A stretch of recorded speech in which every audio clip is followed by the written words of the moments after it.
예, 우리 열왕기 하 5장의 말씀, 우리 오후 시간 또 이어나가도록 하겠습니다.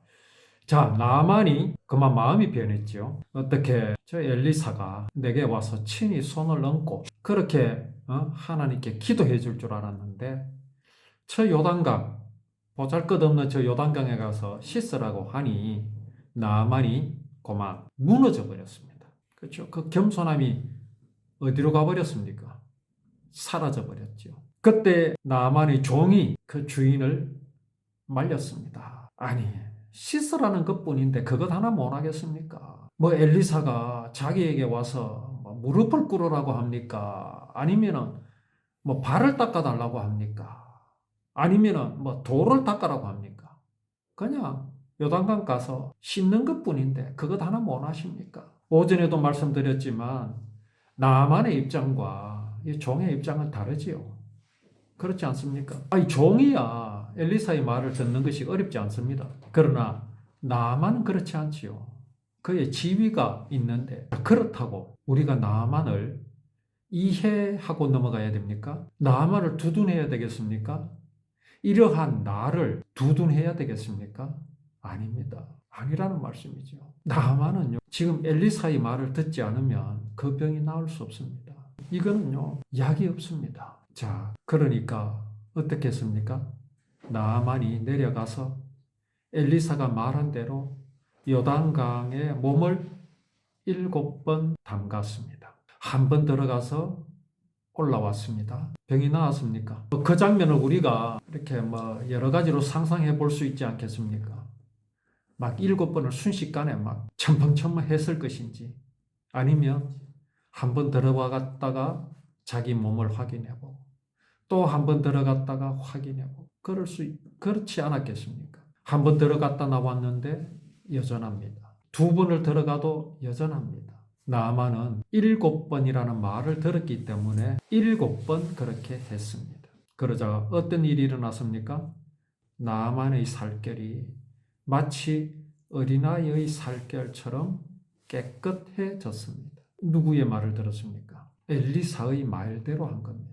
이것이 언제부터 있었습니까? 나만이 문둥병에 들어서 마음고생이 심할 때 그가 이스라엘에서 사로잡아온 노예, 소녀의 말을 그의 아내가 듣고 그의 아내가 나만에게 그 말을 전하였을 때부터 시작이 된 겁니다. 그때 나만은 어땠습니까? 이스라엘로 가야 한다는 마음이 그에게서 일어났습니다. 아직까지는 나만의 마음이 얼마나 낮아졌는지 알 수가 없습니다. 아니나 다를까 나만은 엘리사를 찾아가는 길에 엘리사의 집으로 가지 않고 왕궁으로 가버렸지요. 왕궁에 엘리사가 없는 것을 알고 그는 이제 어디로 발길을 돌립니까?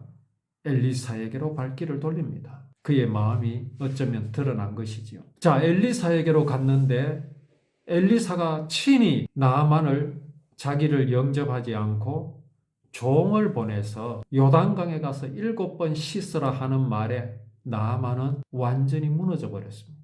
그의 마음이 어떠하였는지가 들통이 나버렸습니다. 자기 부인에게서 이스라엘 노예 소녀가 전하는 말을 들었을 때 마음이 뭐였느냐가 지금 드러나 버렸지요. 어디까지 하려고 한 겁니까? 왕궁으로 가면. 왕궁에서는 엘리사가 없는 것이 이제 드러났기 때문에 그는 엘리사에게로 갔습니다.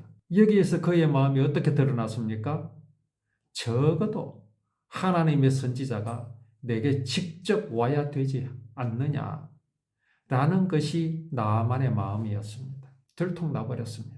이것으로 구원받을 수 없다는 것이지요. 우리가 믿음 생활을 함에 있어가지고 우리는 지금 어디에까지 와 있느냐, 어디에 서 있느냐라는 겁니다. 내가 어디에 서 있어야 할지를 정확하게 안내를 해 주어야 할 책임이 누구에게 있겠습니까? 말씀 전하는 사람. 또 스스로에게도 책임이 있습니다.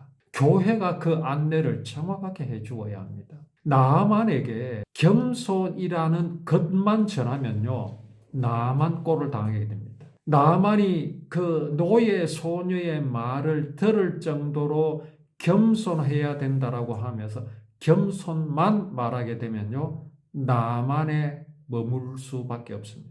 거기에는 능력이 없습니다. 능력이 나타날 수가 없습니다. 진실로 나만이 알아야 되는 것은요, 겸손이 아닙니다. 겸손은 나타나는 현상에 불과하다니까요. 나만이 진실로 알아야 될 것은 무엇입니까? 당신의 병은 저기 저 아람에 있는 다메섹에 있는 그런 강에 가서는 고칠 수 없다는 사실을 알아야 되죠. 어디에서만 병을 고칠 수 있다? 요단강에서만 병을 고칠 수 있다. 자, 그러면 요단강이 중요합니까? 그것도 아닙니다. 진짜 중요한 건 뭡니까? 나는 문둥병에 들었다 이 말입니다. 문둥병에 걸렸다라는 사실. 내 처지가 어떤 처지인가를 정확하게 알아야 합니다. 오늘날 사람이 알아야 할 것이 무엇이겠습니까? 나는 죄인이다. 죽을 수밖에 없는 죄인이다.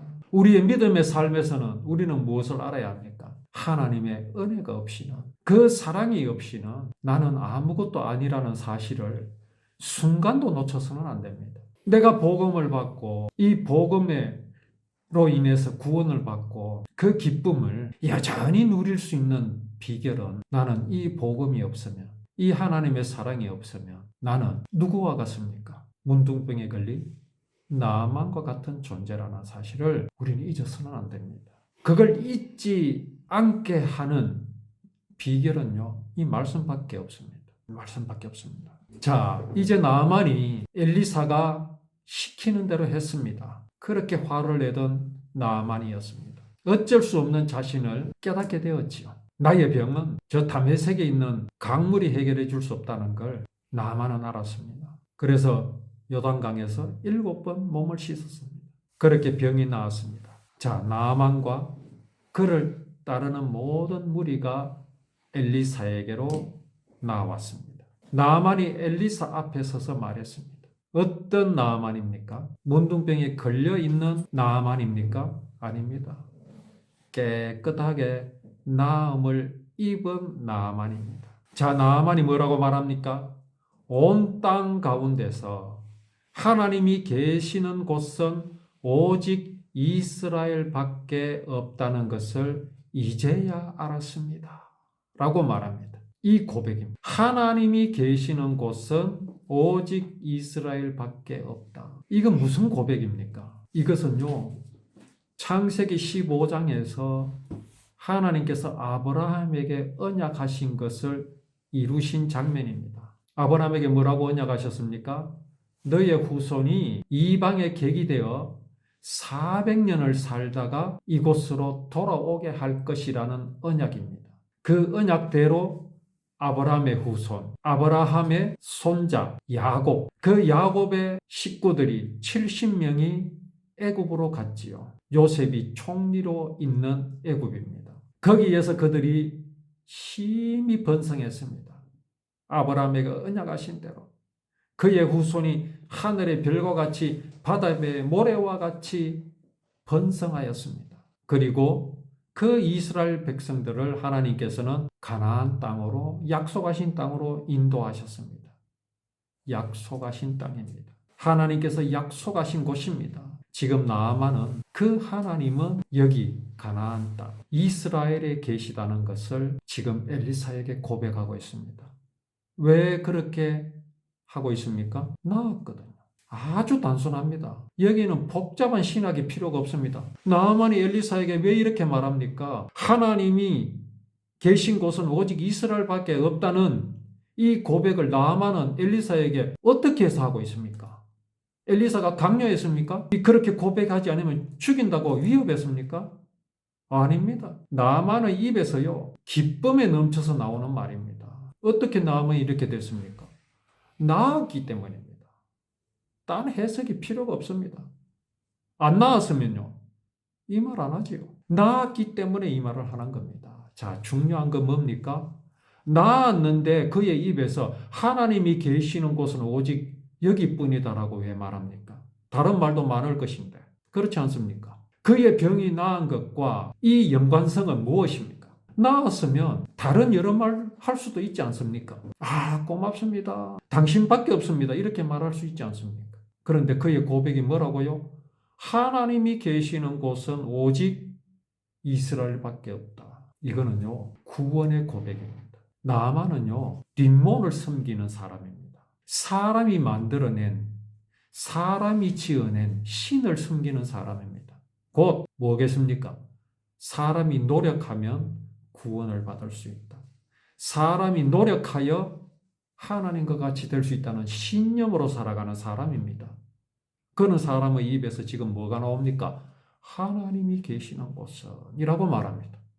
그 하나님이 어떤 하나님입니까? 이게 중요한 거거든요. 그가 아는 하나님은 어떤 하나님입니까? 사람이 만든 하나님 아닙니다. 이스라엘이 섬기는 하나님입니다. 율법을 가지고 간직하고 있는 이스라엘의 하나님입니다. 율법이 뭐라고요? 율법이 뭡니까? 아람 나라가 가지고 있는 그 법과 같은 겁니까? 아닙니다. 율법은요, 언약이잖아요.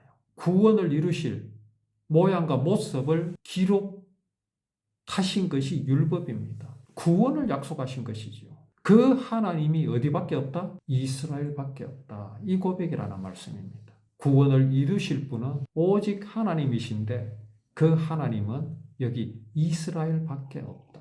당연히 하나님은 어디든 계시지요. 그러나 이스라엘밖에 없다라는 이 고백은 뭡니까? 하나님의 언약을 나만이 인정한 겁니다. 왜 그가 인정할 수밖에 없었지요? 병이 나왔으니까. 근데 그 병이 어떻게 나왔습니까? 엘리사의 말대로 하였거든요. 그런데 그러면 엘리사에게 감사해야지요. 그렇지 않습니다. 나만이 알고 있는 엘리사는 어떤 엘리사입니까? 하나님의 선지자거든요. 하나님의 말씀을 전하는 사람이거든요. 그러니 그의 입에서 나온 말이 뭡니까? 엘리사에게 감사하는 것이 아니라 하나님께 감사하는 겁니다. 엘리사는 그의 역할을, 하나님께서 맡겨주신 일을 참 잘한 겁니다. 나만이 엘리사에게 감사해야 되는데 그렇지 않지요. 엘리사는 철저하게 자기는 하나님 뒤로 숨었습니다. 자기 영광을 드러내지 않았다는 거죠. 자, 이제 나만이 뭐라고 말합니까? 이제야 알았다. 그러니 내 선물을 받아주라. 내 선물을 받아주시오. 사실 그 나만이 아람을 떠나올 때 준비한 게 있었습니다. 은 10달란트 가량과 금 6,000세겔과 옷 10벌을 가지고 떠났거든요. 준비했습니다. 왜요? 병을 낫기 위해서. 근데 이건 써보지도 못했습니다. 왜? 왕궁에 가니까 이스라엘 왕이 혼비백산했지요. 어떻게 당신이 나를 찾아올 수 있습니까? 그렇게 온다는 것은 필시 나를 죽이려 하는 것이 아니냐. 이렇게 했었습니다. 왕에게 줄 수도 없었지요. 그 소식을 듣고 엘리사가 나아만을 불렀습니다. 불렀는데 직접 만나주지도 않았어요. 그러니까 그 가지고 온 것들을 엘리사에게 줄 시간도 없었습니다. 이제 병이 나았으니까, 엘리사를 만났으니까 뭐라고 말합니까? 내 준비한 것들, 이 선물을 받아달라고 엘리사에게 말합니다. 왜요? 병이 나았으니까. 병이 나았기 때문에 이 말을 하는 겁니다. 감사는요, 강요해서 되는 게 아닙니다. 감사할 만한 것을 전해주면 됩니다. 그리고 그것을 들은 사람이 하나님께 감사하고 안 하고에 대해서는 신경 쓸 일이 아닙니다. 교회가 신경 쓸 일이 아닙니다. 목회자가 신경 쓸 일이 아닙니다. 교회는 다만 병을 낫게 해주면 됩니다. 나을 수 있는 말씀만 전하고 물러서야 합니다. 그 외에 고침을 받은 그 당사자에게서 일어나는 일들은요, 하나님께서 하실 일입니다. 그런데 오늘날 교회가 전하는 것들을 들어보면요, 감사해라, 충성해라, 뭘 해라, 그건 쥐어 짜는 거지요. 감사할 수밖에 없도록 말씀을 전하는 것까지만 해야 됩니다. 더 이상 하는 것은요, 죄악입니다. 하나님을 욕되게 하는 겁니다. 선물을 받아주시오. 오히려 간청하지 않습니까? 누가 강요했습니까? 네 병이 나았으니 너는 이렇게 해야 된다. 엘리사가 언제 강요했습니까? 달라고 했습니까? 이렇게 될 수밖에 없지요. 우리에게서 이런 마음이 일어난다면 얼마나 큰 기쁨입니까? 신념이 아니라 받았음으로 일어나는 마음입니다. 이런 것들을 보고 성령의 열매라고 합니다. 성령의 열매는요, 이렇게 나타납니다. 부디 내 선물을 받아주시오. 이 말은요, 아무런 그 중요한 것이 없습니다. 중요한 말이 아닙니다. 그가 병이 나았기 때문에 일어나는 현상일 뿐임을 우리는 알고, 이런 열매가 우리의 삶 속에서 하나님 앞에서 늘 풍성하기를 우리는 기도하고 말씀을 더욱더 열심히 묵상하며 듣고 나눌 것입니다.